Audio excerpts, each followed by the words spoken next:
Hello friends, Caroline here with Earthbound Expressions. I recently hosted a class on oracle making, so I wanted to recap that class because there was tons of really fun information, and for those of you that attended, I wanted to offer an ongoing platform for following up on those techniques. And then for those who didn't attend, or for those out there in the internet world who were curious what was involved with creating these oracles, I wanted to share. Okay, so here we have some of the most common materials that I tend to use in my daily art journaling practice, but this is a great starting point for any art journaling kits. So specifically to make these fun little oracle cards that we did in class, I'm gonna go over some of the materials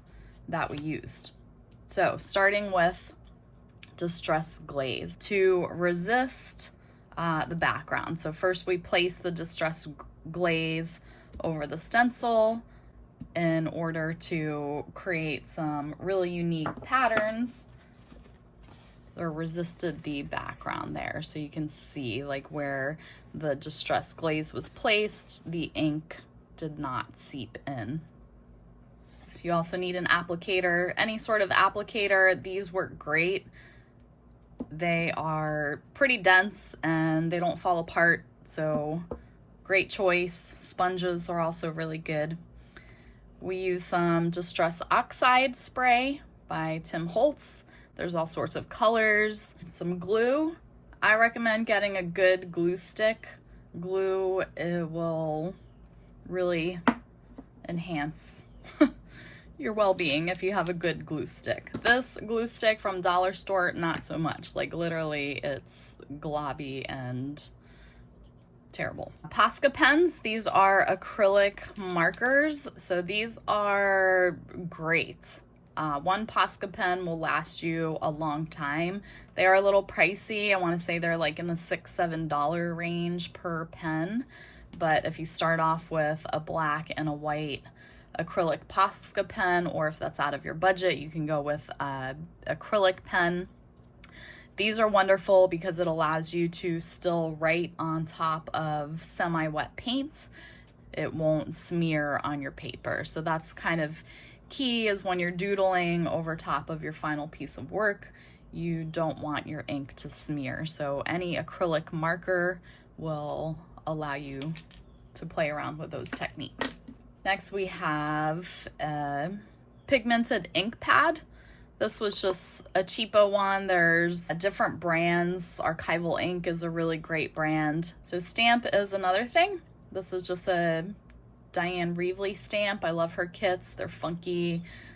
Her use of doodle is really detailed and fun. Also these stamps that are like this color, there's other stamps you can get that are clear and they're great, but I find that these real rubber stamps hold up. They're much better quality. They give you a better stamp. They are a little bit more pricey. So again, if that is not in your budget, then you're getting a nice little package of different kinds of stamps that you enjoy working with. And this is a stamping block.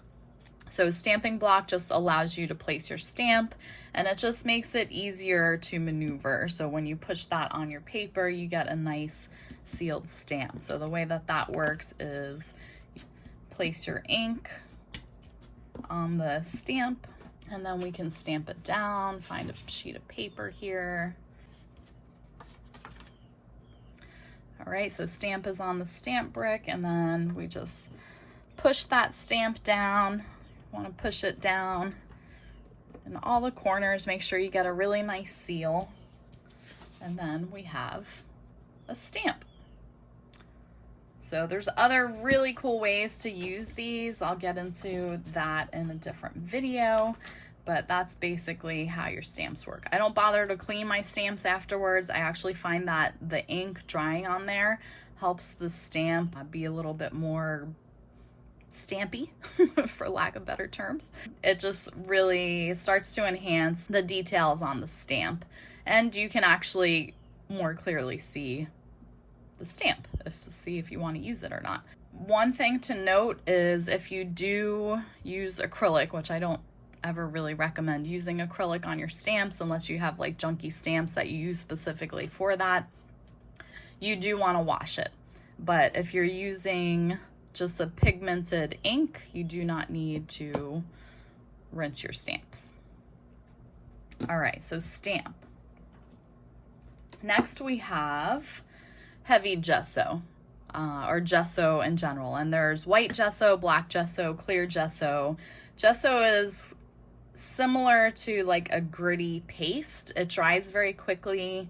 It's really great in blending different kinds of textured backgrounds. So for example, if you're putting different pieces of paper onto a collage, it's really great to smear some gesso, and then that allows you to maintain like continuity of the piece of artwork.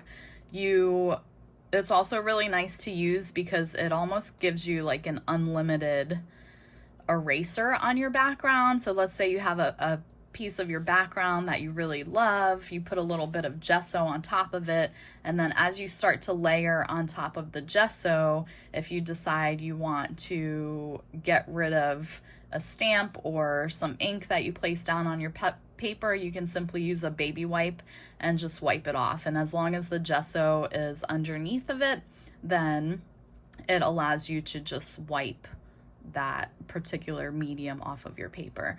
Another really great use for gesso is if you are working with a lot of layers, sometimes your paper can tend to start to break down. So gesso is another protective layer that allows you to work a little bit longer on that medium, keep it nice and smooth. And then it's also really cool the way that color interacts on top of gesso versus your paper, or if you had a piece of collage or newsprint underneath. You get a really cool variety of changes in color, especially if you're using an oxide spray or an ink spray. So little tip with gesso. All right, next we have a stencil. So having a variety of stencils is really useful. That's what allows you to get some really cool patterns. So here you can see this is a little use of a stencil. As I turn it, you can see different areas where I use my stencil. All right, and then creating your focal point. So in this situation here, I simply use stickers. So stickers are great, just getting a whole package of stickers that you can play with, you know, find a theme that really resonates with you, and you can have a lot of fun with those. So it's a really great way of just placing on a focal point once you have your background created, and then that will allow you to create some really cool oracle cards. But I'm just going to go through some oracle cards here. I'm going to point out the different materials that were used so you can better identify what's happening in the oracle card, and that way you'll have a better understanding of the use of materials. So looking at this one, these doodles here was created with the Posca marker. Okay, so acrylic paint marker, Posca marker. And then looking at this a little bit more in detail, you can see this is where I place some gesso. Underneath right here is where I use some of the glaze resist, which is why the paints did not absorb in that area. And because this was created using the Distress Oxide spray, you get really cool variety of colors that start to blend together and integrate with one another, and it's a really fun element of surprise to play with. This piece here was a little piece of cardstock, so it was an extra sheet, and all I did was I punched it out with a circle puncher and then stapled it onto the card here. And I added some additional doodles there. And so that was my little oracle card. There's my little journal prompt of what this oracle card signifies to me.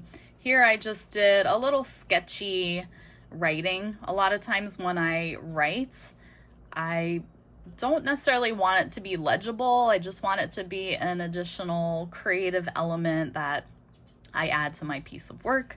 And it really, I love the style. I love the style of that sketchy, messy drawing. And Dina Wakely is a fantastic artist that I'm extremely inspired by. So if you check out some of her work, you can see that she has that really sketchy, messy kind of style, which I dig. So here's another one. This one is similar. This area had some resist paste. Here is where stencil was placed. You can see some of the circles there. And then again, just a sketchy little journaling underneath, and then an extra sheet of scrap paper that I cut down and I stapled it right to this piece. This is another example. So this is a use of multiple kinds of colors. This one actually I added a little shimmer on top of it. You can see these gold areas. And what that is mica spray. So mica spray is a really cool material that will add some shimmer on top of your pieces. So this is what I used here, the Distress Mica Spray. A Tim Holtz product. I believe you can get them in sets of 3 or 4. Want to give them a really good shake, but they have really cool colors that you can play with.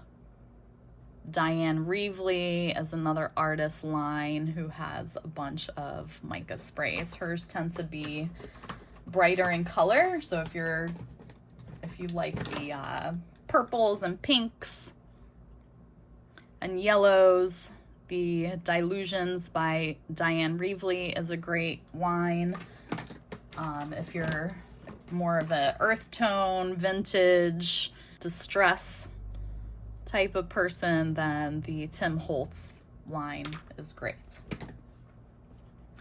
All right, so we had mica spray, and then these little images are just cut out from a coloring book.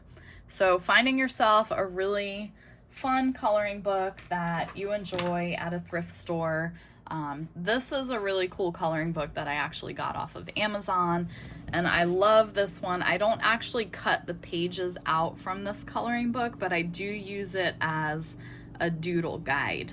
And that is absolutely okay to get inspiration from other people. And that's really gonna help you improve your artwork. It's gonna help you improve your doodling.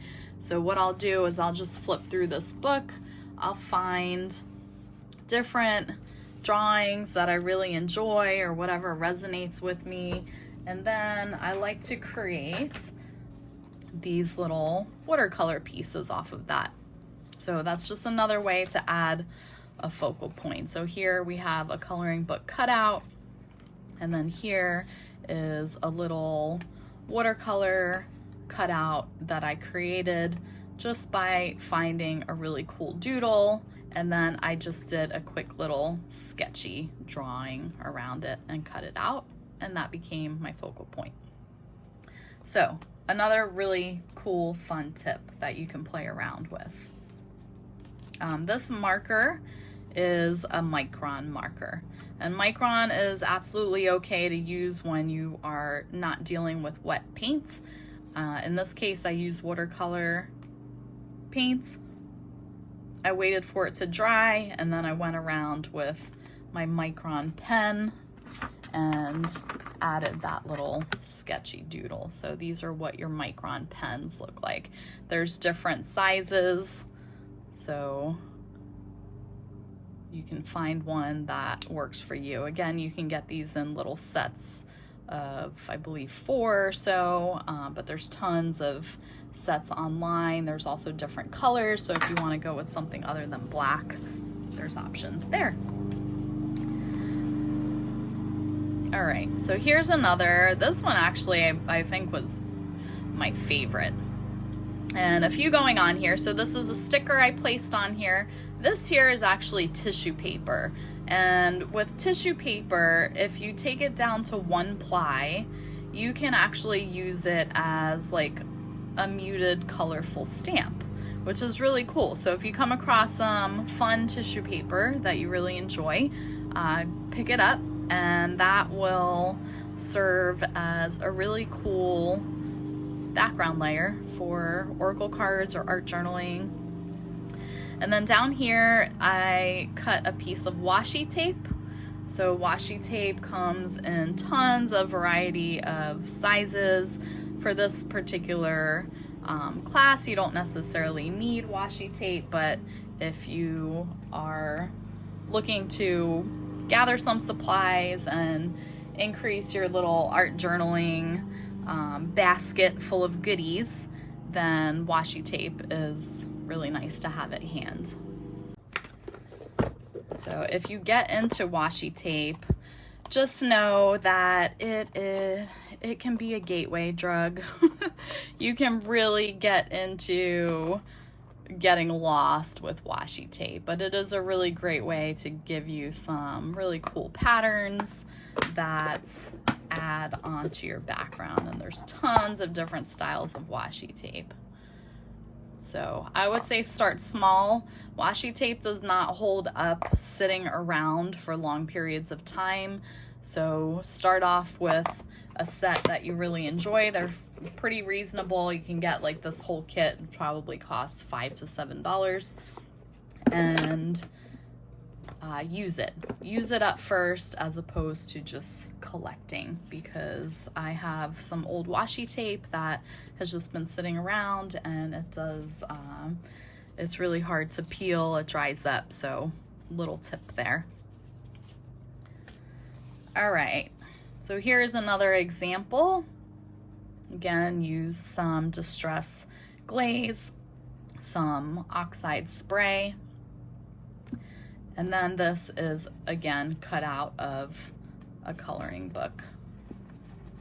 And with this one, I was very intuitive in the design. So that was kind of part of my intention with this oracle card, is I wanted the paint to really guide my intuition. So once I added the paint onto this, I really stopped for a moment and observed what was going on with me and what was going on with what was created. And from there, I just started to see these little vines. There looked like there was this little lady in the background, so my little fairy goddess is what I was picturing in my mind. Here we had like a rose. So I just really loved naturally what was happening, and I wanted to doodle around that and start to embellish those areas. So what I did was, with the Posca pen, I waited for this to dry and then went around and started outlining those doodle areas. So that could be a very meditative process within itself. Just throw some paint down on a sheet of paper, just sit with it, observe. Even observing the card now, I am starting to see a few more things. So here's a star I can outline. It looks like there's more little fairies in the background, so I can go in and start enhancing those. Maybe that looks like a little bunny or butterfly. So you really want to sit with your card and see what kind of visuals appear for you and what kind of inspiration you get from it. Here's another one. This was a cutout piece of coloring book paper. This one was a combination of stamp and cut paper. So again, I use that circle hole puncher. So this circle hole puncher punched out a scrap sheet of paper, and then I doodled on top of that and stapled it. This again, this white area is all the gesso, and for gesso smearing, I love to use my finger. So I just get a good glob of gesso on my finger and just smear it right on that card.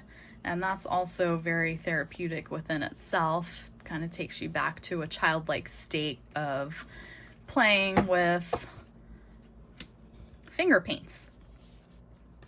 This was a sticker, and then I did come in and doodle her hair down a little bit more. I added a little bit of doodling here to give her a body, and then down here was a little bit of that tissue paper again to give it that pattern, and this piece was a little piece of washi tape. This was an intuitive drawing, so I placed the paint and I sat with the card and observed and sketched out what I saw and what came to me. It's a combination of stickers, doodle, that was a little intuitive sketch drawing. Here we have some washi tape and then added some text. This here was, I just placed the gesso in like a circular pattern there, which came out looking like a moon. So then I just outlined that a little bit with white Posca pen. So I used the white Posca. And then this is a cutout from a coloring book, and you can see it ended right there. So then I just went around with some doodle to continue on that pattern there. This I loved. I love this little frog. That was a sticker, and then I went around and I just outlined it with a marker, added some text. Here's the tissue paper once again, and then back here is just all the paints. I added actually quite a bit of mica on this, so you can see that shimmer. I think I sprayed the mica after my bottom layer was dry, and then I just went around and smeared it with my finger to give it a really glossy feel. This was a cutout piece of coloring book paper. Again, I added a little bit of mica spray to the top there.